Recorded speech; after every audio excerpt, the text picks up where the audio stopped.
Okay, hello to everyone on the live stream. We are continuing and hopefully concluding a review of image and audio processing for the upcoming version of Wolfram Language. Okay, where have we got to last time? I think at the end of audio, so if you scroll down to audio. Okay, yep, we had not finished some of these. Okay, so we got stuck on the voice styles business, and we talked about some of these. Yes, we talked about these. Okay, the annotation stuff we broke off into a separate meeting, and we have not quite concluded that. Right. Right. So I'm not quite sure what we're going to do with that as it is there.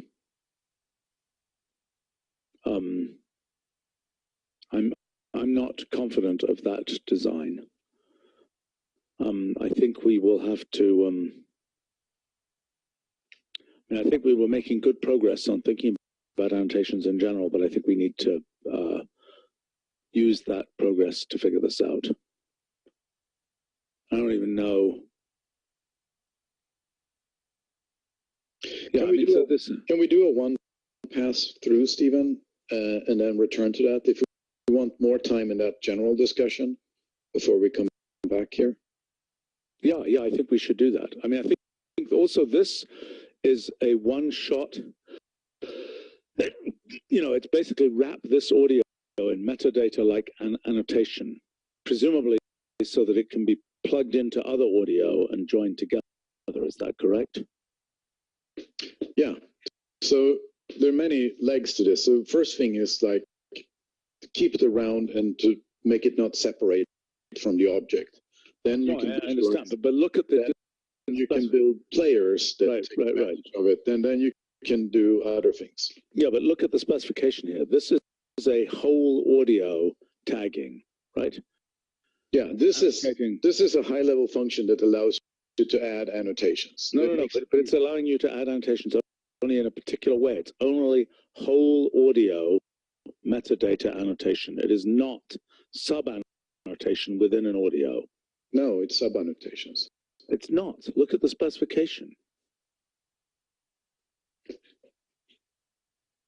It's not. But you look at spec. What is spec? Go down. It's time or a time interval. There are various ways. Oh, gosh. Okay. All right. Okay. Oh, wow. Okay. All right. I'm convinced this is the wrong way around. I'm convinced that it should be times goes to how they're labeled. I think because what you have in mind here is that there are only particular attributes like audible, inaudible that you're tagging. Could we please, whoever is making background noise, could you please adjust things so you don't do that?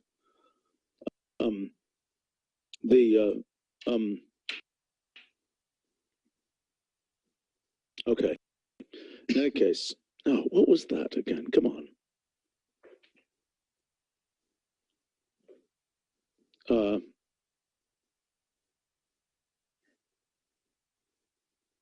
Okay.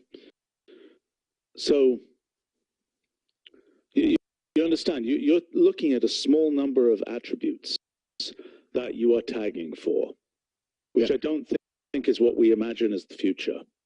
I don't know. I think that it's more likely to be just one than more. No, it's going to be Bob is talking, Bill is talking, Jane is talking. And that sounds like the same attribute, which is speaker. No, but that's not what you're doing here. What you're saying is, look, what I'm saying is what should be happening is you're specifying the location and then you're specifying what to say about that location. It's open-ended.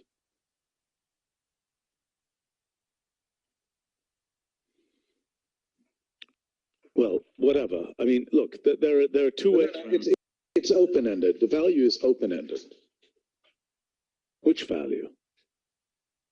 What the property is that you want to store at that event or that interval.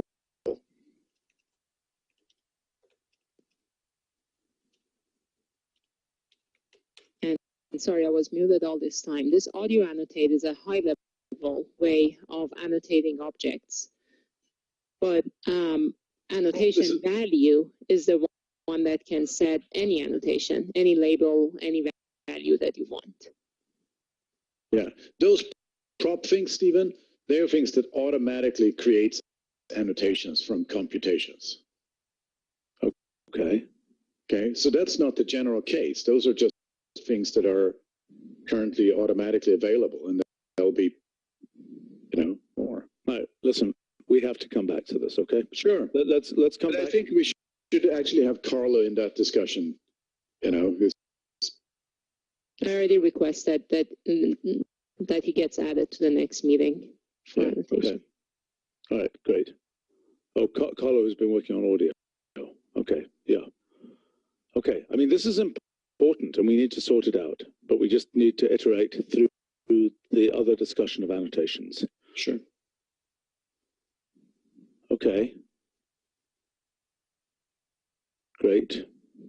Okay.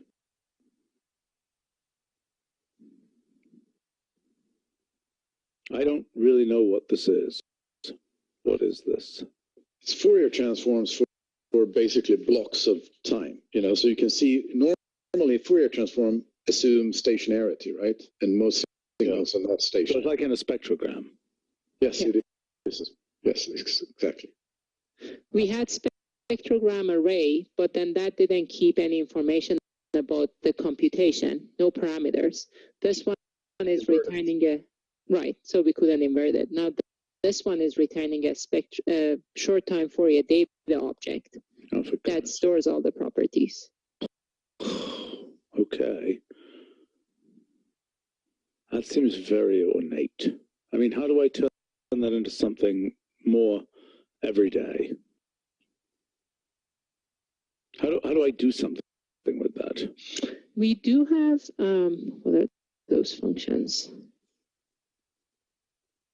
Audio spectral map, audio spectral transform. I believe those are the ones that every day you may want to use. Yeah, but okay, but if I just say normal of this, is it going to turn it into anything, or is it just still some random thing here?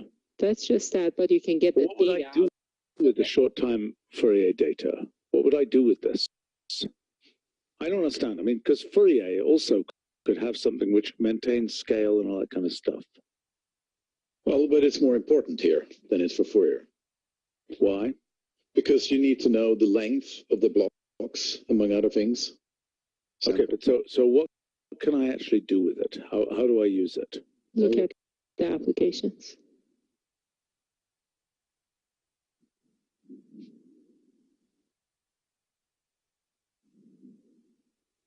I don't understand. I mean, if I take the output, right, other than making a spectrogram out of it, can I convolve it with something or what? No. Why wouldn't I be able to convolve it? I mean, if it was just a list, I would be able to convolve it. Yeah, but it isn't just a list. What does it have in it, in addition to being a list? It's multiple Fourier transforms, basically. And it really needs its very own weirdo structure? Well, you wanted to be able to invert it, right? You've asked for inverse spectrogram a couple of times, right? And this implements the inverse. Okay, so wait a minute. Inverse spectrogram is for the purpose of taking no, let's be clear about what that is. It's something like you have an image and you want to sonify the image by considering the image as a spectrogram. Okay? Right. And that's exactly how this project and the three symbols got okay, but I'm not sure that this is the right way to solve that problem. Because, I mean, what we want... Okay, so let's imagine... Okay, we do an audio capture. I hope this isn't going to crash. Oh, great. Hello.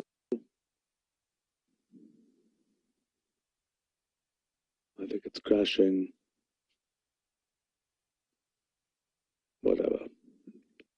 Okay, so I doubt I'll be able to do this here. Yep, it crashed. Okay, so the thing I'm trying to understand, let's just take an ordinary spectrogram here. Okay.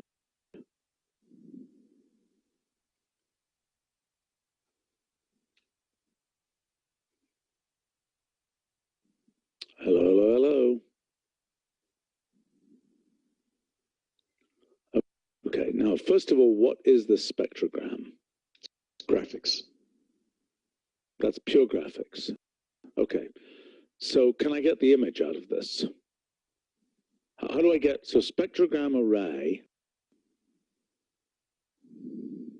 of %48 will produce what? The more normal thing. Yeah, the data. Okay, so if I say array plot of abs of this, what the heck is that? What is that?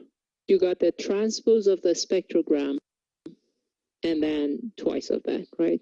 So spectrogram is getting rid of the redundant information. Because it's redundant because of sampling type stuff. Roger, by the way, I'm pretty sure you're making that noise. Okay.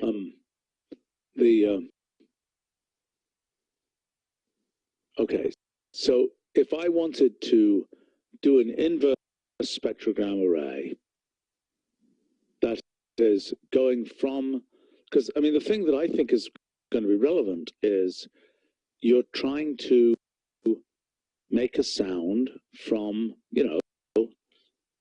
basically from something which you've generated from, I don't know, some random process, machine learning, I don't know what. It's a sonification mechanism, right? Where you say, I know what the spectrogram should look like. Mm-hmm.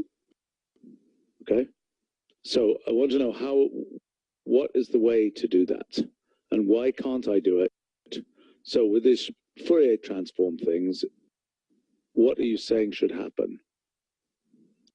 Is there an inverse short-time Fourier? Yes. That's the point. Yeah, I can't stand this crazy object that comes out. But anyway, okay.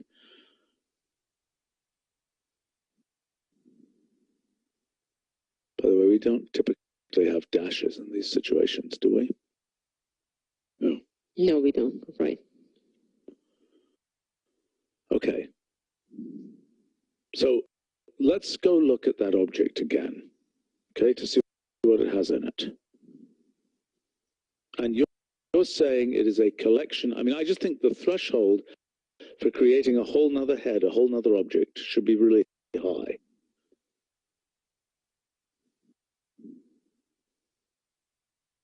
Okay, so how many arguments does it need to be fully qualified, the inverse operation for reconstruction? I don't know the answer to that. You're missing. No, I'm asking Shadi. Yeah, sorry. Sorry, what? How many extra arguments does it need to be fully qualified for an inverse operation? In order to do it completely correct, we need all of them. But how many? Number? 3. So there's 3 more arguments that you need to supply in order to get fully, correct. Right, but I mean, so here, okay, so we've got some extra stuff here, right? Right. So at the minimum, you need partition size offset and the smoothing window. And then if you don't have proper padding and stuff, you may get some misalignment on the boundaries, but not in the, that's not as big of a deal. But without partition size offset and smoothing window, things are going to be badly skewed. Well, okay, so this is in order to be able to get back out the correct frequency and all that kind of thing, right? Yes. Okay, it's so the inverse, so you get a waveform, which has not a frequency. But yes, I understand. So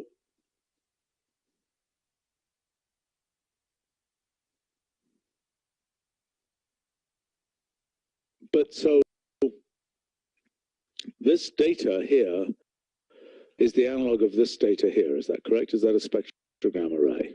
yes. Is it exactly the spectrogram array? I mean, if I say spectrogram array, Should be, yes. And data extracted from the short time Fourier data. no, I'm not going to do that. I'm going to do this. Is it that? I don't know what the 4 is. Does seem to be the same thing. Yep. Okay, what is that for? That's the partition size. Okay. Is the smoothing window, blah, blah, blah, blah, blah.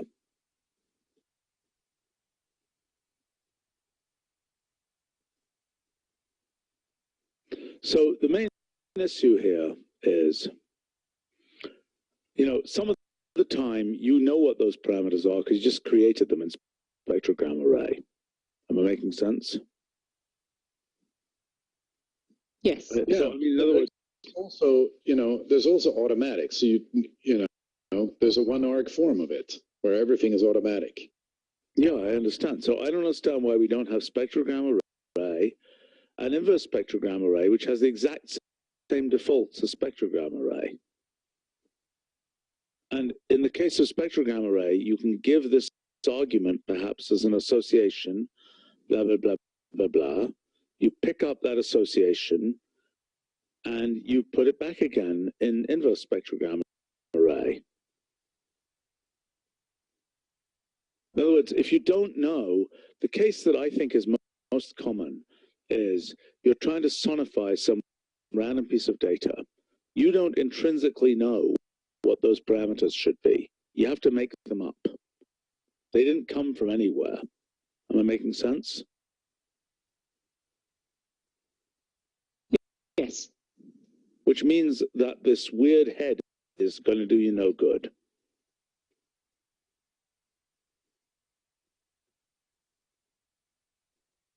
I think, convince me otherwise, but I think the correct thing is to have an inverse spectrogram array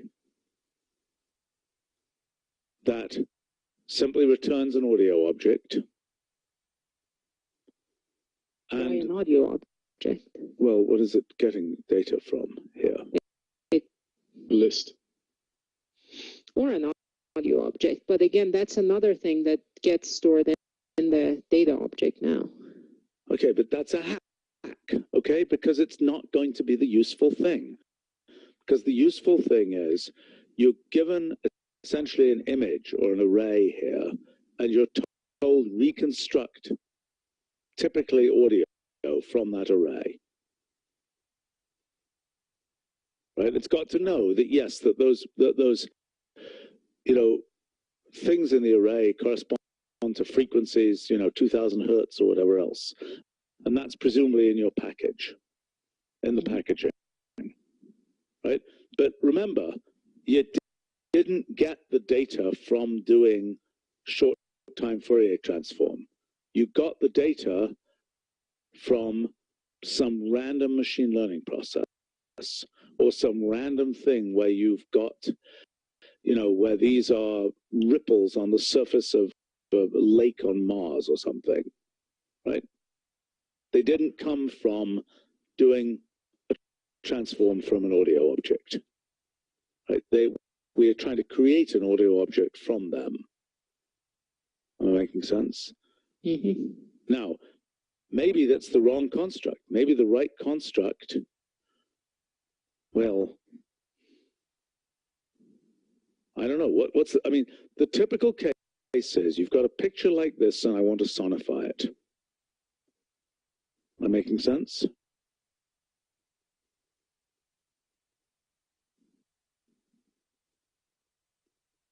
I suppose there could be a function called spectrogram audio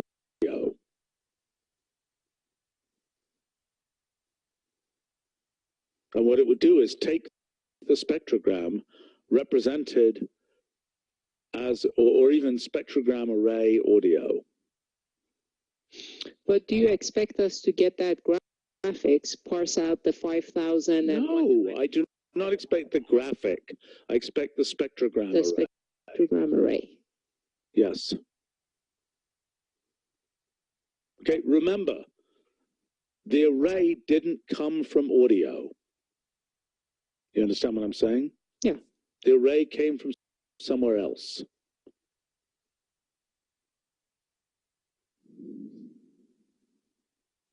So, you know, what I'm saying is, if I give you...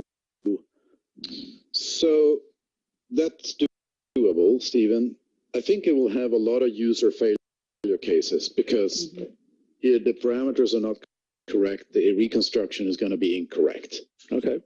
Well, let's figure out how to make it better. I mean, what the user has got, because I agree, they're not going to have complex numbers there.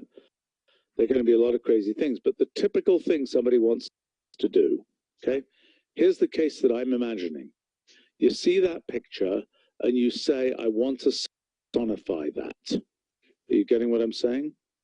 Yes. Okay, so what's the best way to do that? This is, in chat, I send you an example without this from marketing version 10.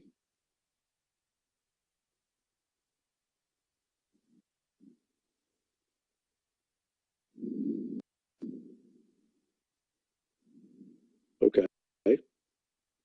Yeah. I mean, this is what I have in mind. I mean, I assume, yeah, exactly. This is what I have in mind. So what's the best packaging for this?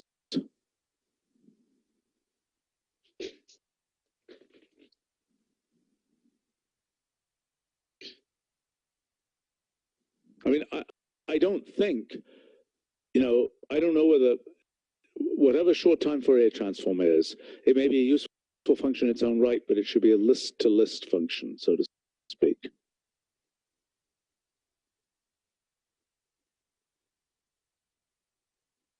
Right? It shouldn't be something that generates some weird head. Oh, a list-to-list. Yes, list-to-list, just like Fourier. But then that would be just a spectrogram array. We can rename that if you want. No. Okay, so what about the inverse? Well, the inverse, we could write sort of inverse spectrogram array, but it will require the specific arguments. No, but they're all going to default. If you say spectrogram array of something, then it's likely to be a high failure rate. No, wait a second. It defaulted to something. Inverse spectrogram array can use the same defaults. Correct or not correct? Obviously it can. You know. Okay. So then why will it fail? Because you said it doesn't come from there, right? It doesn't use those defaults. I understand that. I understand that. So inverse spectrogram array is solving the problem of taking a spectrogram array and being able to invert it. Actually, I don't think we can have the same defaults. We're looking at the length of the input to compute what should be the default n, the partition size and overlap, and the window function is always a fixed direct window. But you may actually get a 10 by 10 result back for different lengths of audio depending on the automatic values used for computing the spectrogram array. Then the spectrogram array is not going to be very useful for anything. If you can't know what it's making, it's not going to be very useful. I mean, the main use is making a picture, which is what spectrogram does. Right? And the heuristic. So automatic. What would you do with spectrogram array? What's the point of spectrogram array? It's a data version of that picture. Okay. But its primary role here is to be picturable, because its actual raw data you say is kind of incomprehensible.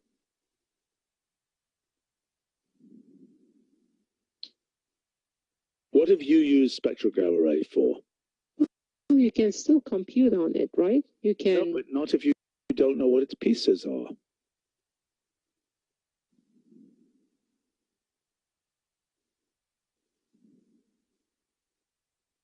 Well, you're actually right, because we have to keep track of how many samples in time does the x-axis or the columns represent, and what's the partitioning of frequency space. Yeah, okay, so what would we expect to do with a spectrogram? I mean, we could smooth a spectrogram. We could, do a band pass on a spectrogram. We could do all kinds of things on a spectrogram. Mm-hmm. I mean, we could have a spectrogram object, which, for all we know, this thing here could be a spectrogram object rather than a piece of graphics, just formatting as a piece of graphics.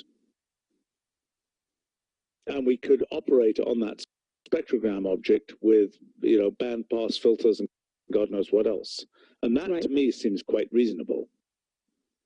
And we just thought the name spectrogram is wrong, because that's typically referring to the plot anyways. Well, I understand, but if spectrogram, I understand, but if spectrogram produces a spectrogram object or something that displays as the plot, that should work. Yeah, I mean, if there's an object, then you can store that meta information around That's what I'm saying. Yeah, that's what I'm saying. So I'm saying. So you're just saying roughly the same thing, but with a sort of an auto display kind of feature. That's what I'm suggesting. So I'm suggesting two things, okay?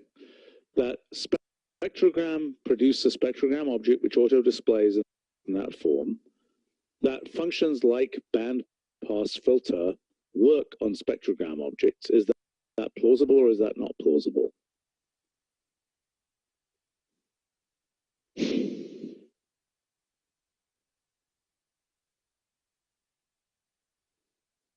Yeah, I mean, is that a sensible idea or not?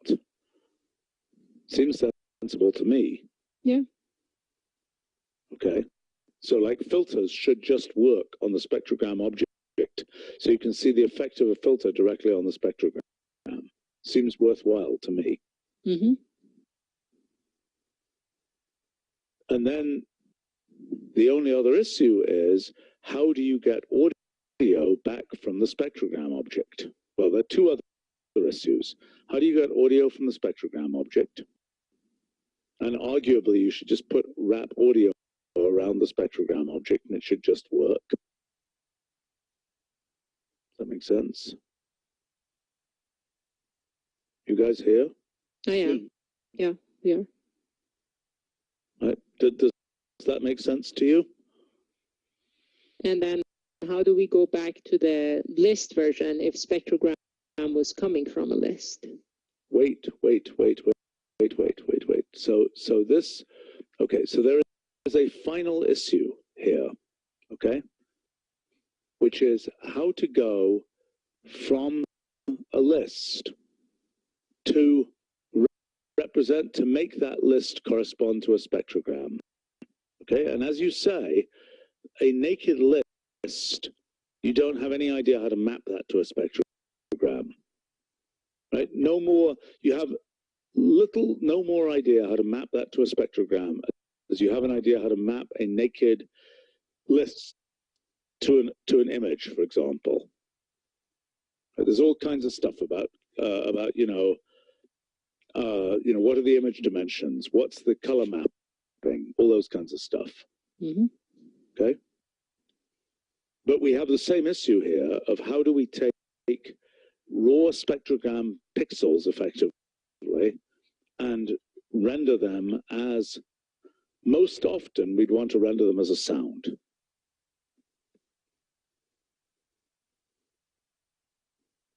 Am I making sense? Did I make sense there? But again, you need parameters. How to? I know that. Yeah. I know that.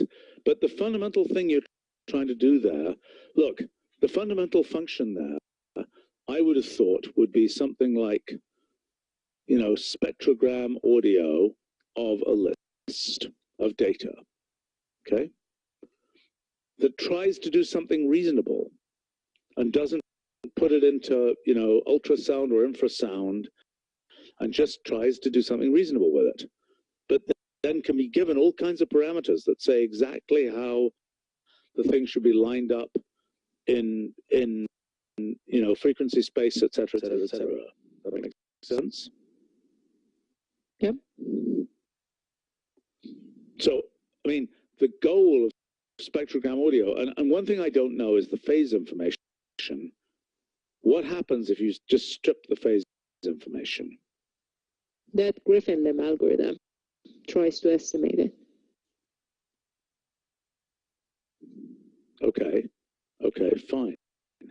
So then even somebody who has essentially a black and white picture could use it as a spectrogram. Right.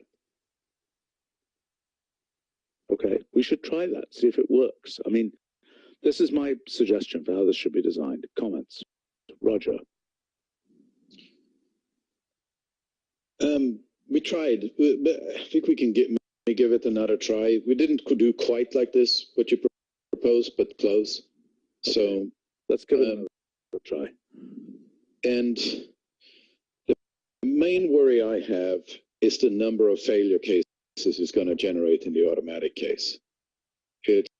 Which automatic case?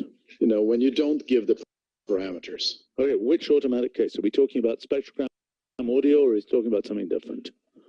Well, spectrogram, when it tries to get audio from spectrogram. Okay, but listen, we have a lot of control over what's happening there. We've been given the data, right? And, you know, what do you think the failure cases will be? You don't hear anything. Okay, so I can't remember now, but this is exactly where we went through and why we constructed this, because okay, but I think failure rate. Okay, I agree. Well, if you've got a naked array, it is not enough to faithfully reconstruct the sound it came from. Right? But I'm not proposing that. I'm proposing that this is something where, were you to, if you had a spectrogram here, where you've got an audio object. No, I mean, what you're kind of proposing is roughly the same idea, but with slightly rejiggering of the object. Fine. Okay. Let's give it a whirl, see what happens. Fair? Yeah. Sure. Okay. All right, let's move on.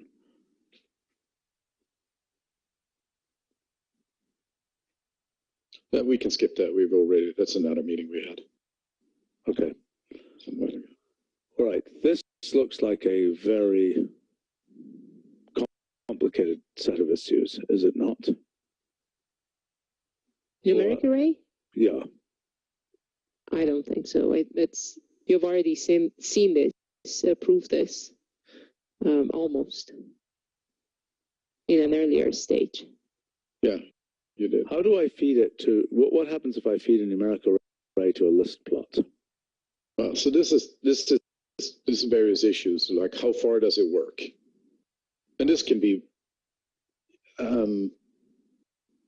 There's much more to be done on that. It's mainly a container at this point.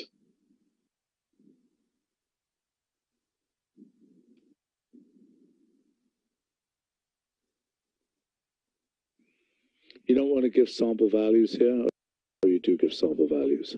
I would have thought you want to have that above the fold. Well, I thought Ethan had talked to you about this. We have gone back and forth on the typesetting a couple of times.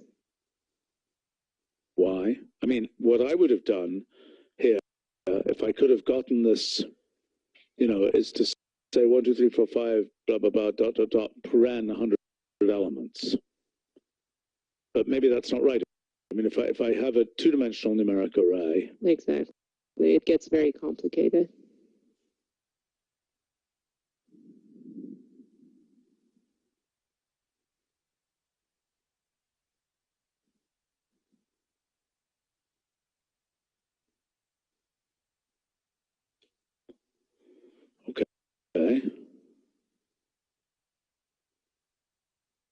I don't even understand what that data means there. What is Well, that? we can start putting curly braces before the 99, and we have Definitely. had an iteration on that. But then what if you really have, you know, a 50-dimensional array, and all you see is just the... Well, then you've got to have a bunch of heuristics, okay? Right. But you shouldn't have it so that it's really hard to understand, even in the one-dimensional array case. Okay.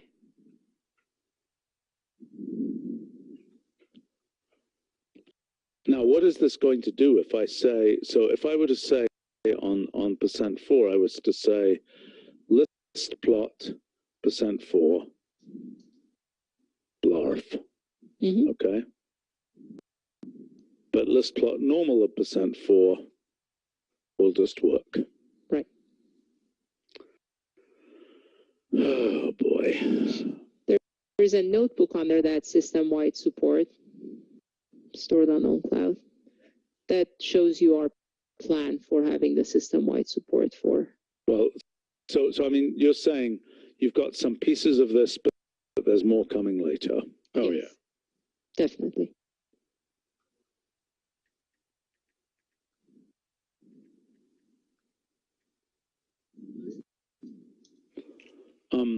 Okay, but these are the ones that exist today. Yes. Okay, and this plugs directly into the compiler, yes? Eventually, yes. What's the eventually? I don't think it was eventually. I thought it was already happening now. You mean for what? For arithmetics, you mean? Yeah. We don't have arithmetics yet. I'm sorry, what do you mean? So hold on a second. I thought numeric array was something that was being created so that the compiler would have a data type to exchange numeric array data with. Is that not correct? No, it's not correct. Oh gosh. The main people that want this is the machine learning folk and image signal processing folk. Okay, what is the status of communicating it with library link or with the compiler? We have library link. We have a M numeric array construct for library link, and that's also being developed and documented. We had it with raw array before, and we had all of that supported and used in our own library link packets and so forth.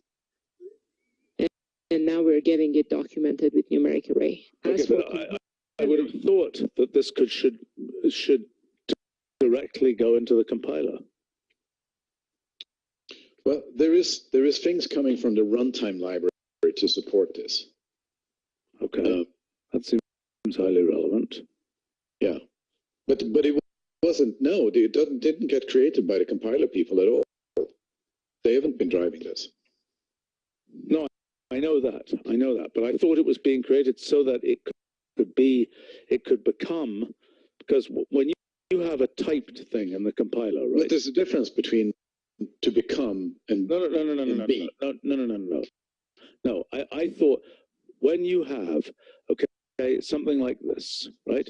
What is the type specification for an integer 64 array? Yeah, and that's probably correct. I just don't know what state the compiler is at. No, but you're saying, what I'm trying to understand is there is a way of there is some type specification which corresponds to a numeric array, and that's unified. Okay, so there is something. Are the same. Yes, they are the same. Okay, good. But from there to your leap of saying that operations work on it, there probably is some, but I don't know what state it's in. Okay, fine. Well, hopefully we can determine that. Okay, fair enough. All right, fair enough. Okay, let's keep going here. What's byte array format? It's like file format or string format, working on byte arrays. Oh, yeah, right. So that's what EA was working on, is that right? I don't think so. Well, I think it was. The character? You mean the character encoding? No. I'm sorry. There's a different. I'm sorry. Different project. No. Yeah. You're right. There was a person at the summer school or summer camp this year who did a machine learning thing to try and answer this question about what format a byte array is in. Because one way to do it is with the magic numbers at the beginning of the byte array, correct? Sure. Yes. Like for but files. The other way to do it was, I'm sorry? Like for files. Yes. But the other way to do it is to look at content. Right? Sure. And the surprising fact from this person's project was that it was very easy to get, with very, very, very high probability, even if you're in the middle of a file, to figure out what the format is. Am I making sense? Yeah. This doesn't include any of that. So should that functionality be more properly developed and be part of file format? I would think so. I mean, because the original project there was extracting strings out of byte arrays. Okay?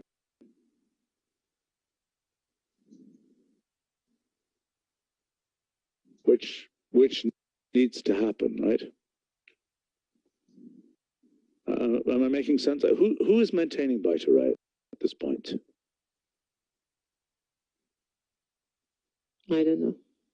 Okay, we got to find that out, right? I thought Piotr was dealing with byte array. Not quite. No, we have done a few things on top of the original byte array development, but it's really not that Piotr is maintaining it or developing it any further. Okay. Well, I mean, there's some fairly straightforward stuff to be done with byte arrays.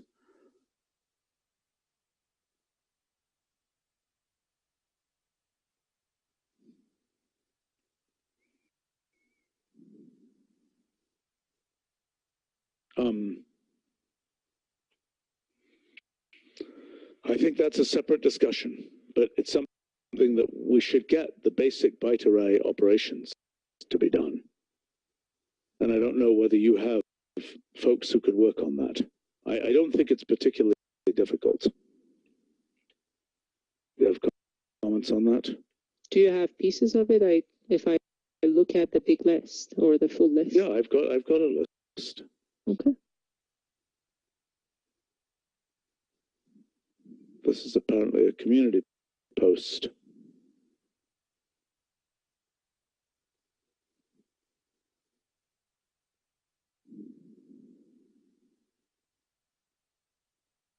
Not quite sure what this is.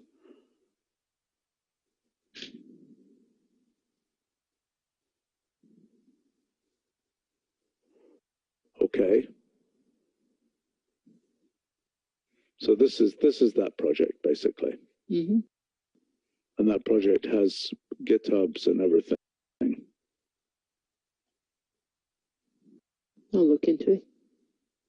Okay. In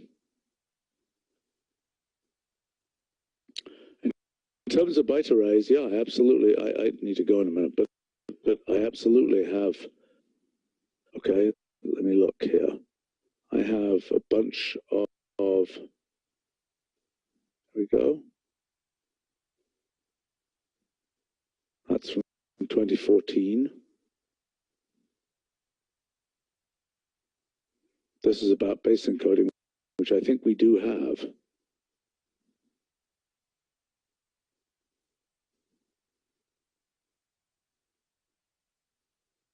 Okay, so this is a bunch of the operations for byte array.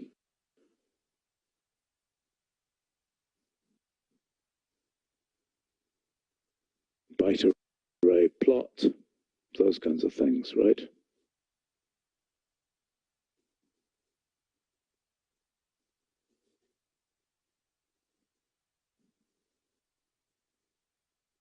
Would you like this file? Sure. I think this is a good starter project for somebody. It's fairly independent of everything else, and it's very well defined.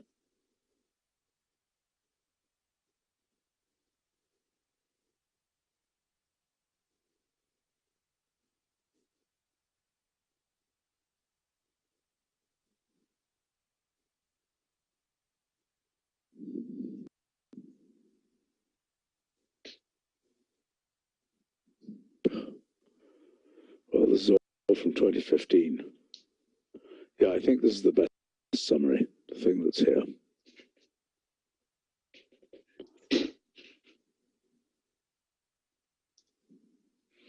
Okay, anything else we should make sure to look at here?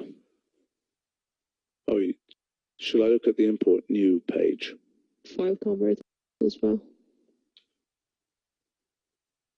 Yeah, this one as well. Import new, export new.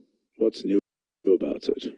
These, I think, old pages were not really readable, and in some parts they were incorrect. Okay, so what's the new page? You can bring up the other ones side by side if you want. Yeah. Shall I talk you through it?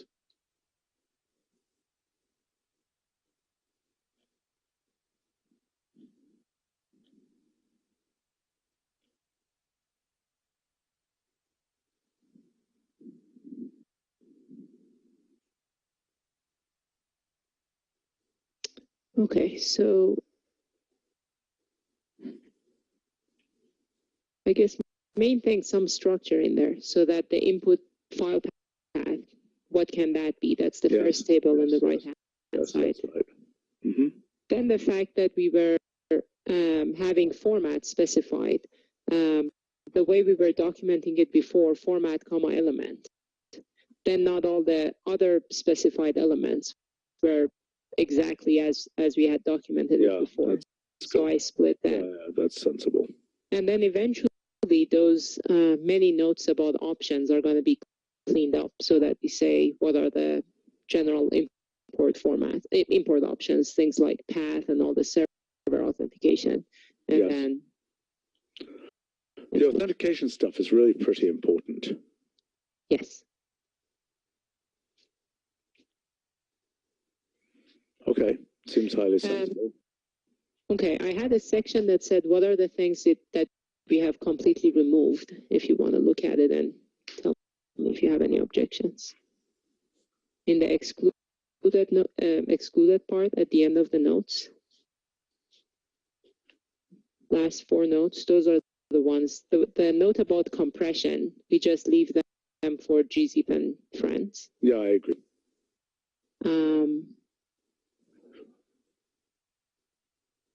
Yeah, things like, and right, explicit elements, I don't know if you can. There's no point. There's no point in doing that. Every import, we don't need to say that. Okay, Roger has a good point. You're really making all kinds of background noise. Crazy. It's like, well, whatever. Who knows? We really want to push people to individual format pages from these. And one other mechanism we're having is from examples linking to as many format pages as we can. Like the new proposal under scope says, for audio sense to the most important audio format and so forth. I think that's great. Yes, I fully support this.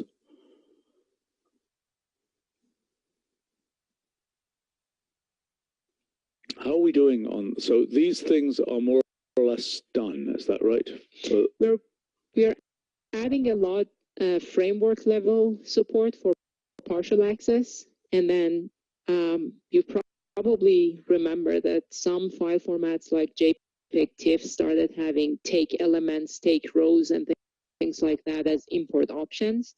Now we are implementing all of those as the sub-element specification, and that's becoming very consistent across the board. So some utilities and functionalities in the framework is coming, and then some speed improvement all over.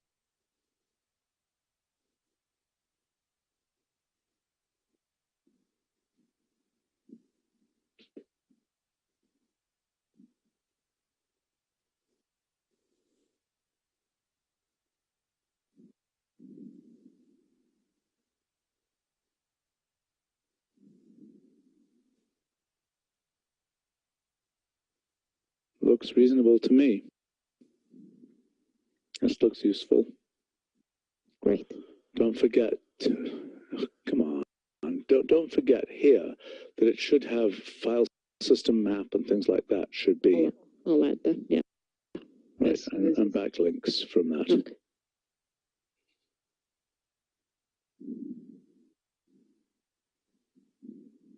And file system, well, file system scan is probably more useful than file system map there. Yep.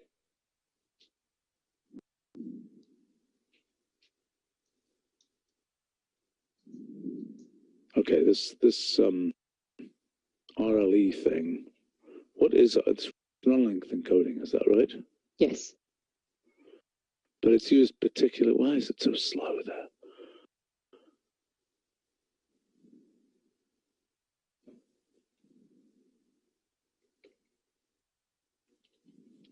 I'm just reporting this.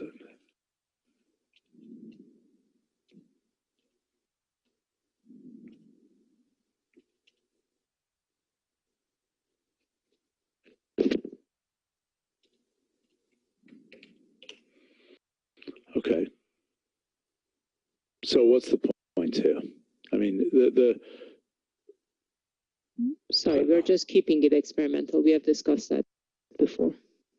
No, but I mean, the thing is that this thing is used for like cellular automaton configurations, right? Yes. And there is an RLE format which has the raw run length encoded string, and then there is a part that has certain metadata, correct? Yes. Okay. So are you saying that you have, you are dealing with a string but you're not dealing with the metadata, or what's the story? I think there are different formats of RLE. We just don't even support some formats of it. For the ones like we do support Golly, and for that we can import metadata as well. Well, then why don't you call it Golly format? Because nobody's going to understand that it's RLE. RLE is just the core of it. It's just how to import like a picture like this. It's a look, honestly, in modern times, it would have been some other lossless compression scheme. RLE is just a very old-fashioned lossless compression scheme. Mm-hmm. Make sense? So that's just the core. The full thing should be, and somebody like Ed Pegg should be able to build it. The core of it, this is the core of a Golly importer, and the Golly importer by default should produce some cellular automaton object, not a string or an image. Making sense? Interesting. Okay. Well, the current code underneath the RLE import is from Ed, and that has some limitations, both speed and memory usage. That seems completely confused to me. Okay. But you really want a cellular automaton type object coming back. What would that be? Something like the rule numbers and rules? I think it's a cellular automaton. I mean, it's a. Oh, okay. You should be able to get the rule, and you should be able to get the configuration, right? And we've got nice ways to specify both of those, and they're both in the Golly specification, which I want to emphasize again, is not RLE. The core piece that is the configuration is run length encoded. The rest of it is just some random, key value type format. Does that make sense? And decoding the key value format is what is the extra value here. Right. Okay? This is decoding a pure RLE. Yep. Which has nothing to do with cellular automata. You can have RLE things, for anything. Yep. Right? As it says, for raster image format, right? Exactly. Yes. Right? It has nothing to do with cellular automata, but the Golly files are specifically files that are full of metadata that includes the cellular automaton rule to use blah blah blah. Okay. So I think we need to add the Golly file format. That's what I'm suggesting. Yeah, I know. Right. Tell Ed keep this. there's a and what it should return I'm, the thing that I'm thinking about is,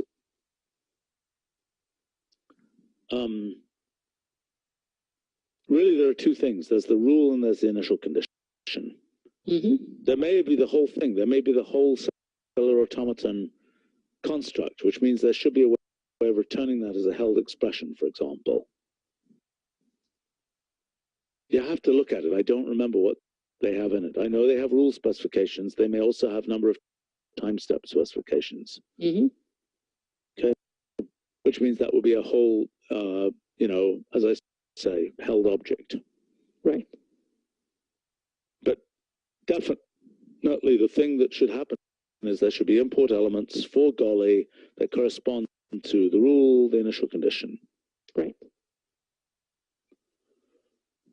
Fair enough. Okay. Anything else here? One other thing to get your approval for, override target option for export, reasonable? You saw that? Don't we have similar things for all kinds of other stuff?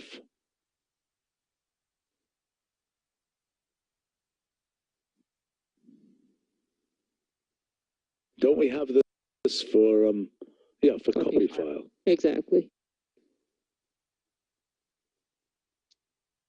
So now at the framework level, no examples of this.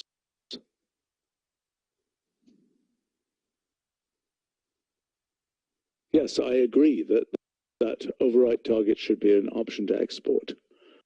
Okay. As well as to, there are other functions that create files for which this should also be. I thought there was an option like this. We already also have it in, say, speech synthesize and audio capture and so forth. Why? They do also return audio files, and then if the file exists at the same location.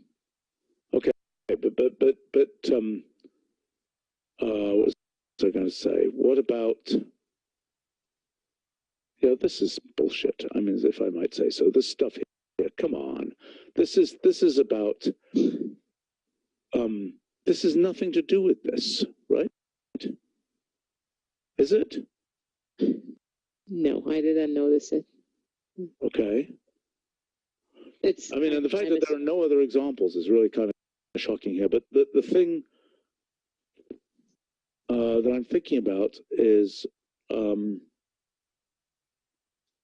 where else are there cases where we need essentially overwrite? I thought there were file operations, that there were functions that did this for files that are not this. Are you thinking about file system map scan again? There was a file system transform that we designed, never got implemented. No, that's what file system map. That one doesn't produce new files, at least necessarily. Yeah, okay, fair enough.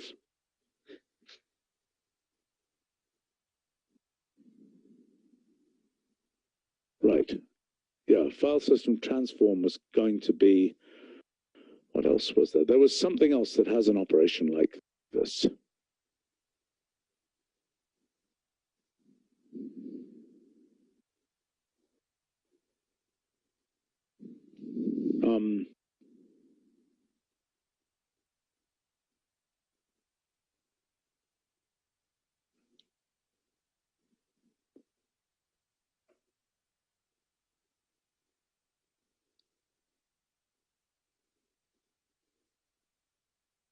I think there's some issue with this also that has the same.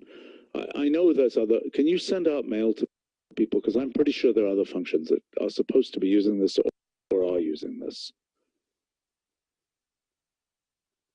And what do you want me to say? You want just? I want to know. No, I want to know whether there are. I think there is another way of doing this that has another name. I see. Okay. Okay, and that's what I'm trying to find. Okay, Roger, I don't know what you're doing. It's driving me completely bonkers. Whatever this background noise is, it's just. Sorry. the